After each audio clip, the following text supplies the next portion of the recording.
कोकणात आल्यानंतर जर मला कोणता पदार्थ बनवायला खूप अवघड गेला असेल तर ती म्हणजे ही अळूवडी. एक तर आमच्याकडे ह्याच्यात कांदा घातला जातो, ते एक फार वेगळं प्रकरण आहे, ते मला इथे आल्यानंतरच समजलं. आमच्याकडे एक वाटलेल्या डाळीची म्हणजे चणा डाळ भिजवत घालून त्याच्यामध्ये दालचिनी, थोडासा गरम मसाला वगैरे टाकून ती एक अळूवडी बनवली जाते. त्याची मोठी पानं असतात, म्हणजे मोठी पानं असतात ना त्याच्यामध्ये, खूप छान लागते, खरंच खूप टेस्टी लागते. एवढी मी काही सुगरण नाही आहे, मला ती बनवताही येत नाही.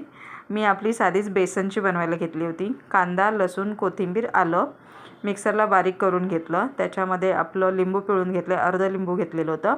त्याच्यामध्ये हळद, तिखट, मीठ घालून घेतलं, व्यवस्थित मिक्स करून घेतलं.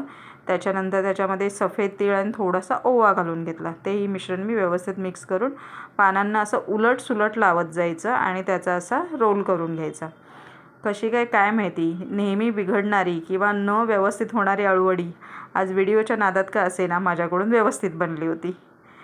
तर अशा पद्धतीने मी ही अळूवडी बनवलेली आहे. कशी वाटली तुम्हाला कमेंट करून नक्की सांगा आणि व्हिडिओ आवडल्यास चॅनलला सबस्क्राईब करा. व्हिडिओ पाहिल्याबद्दल धन्यवाद.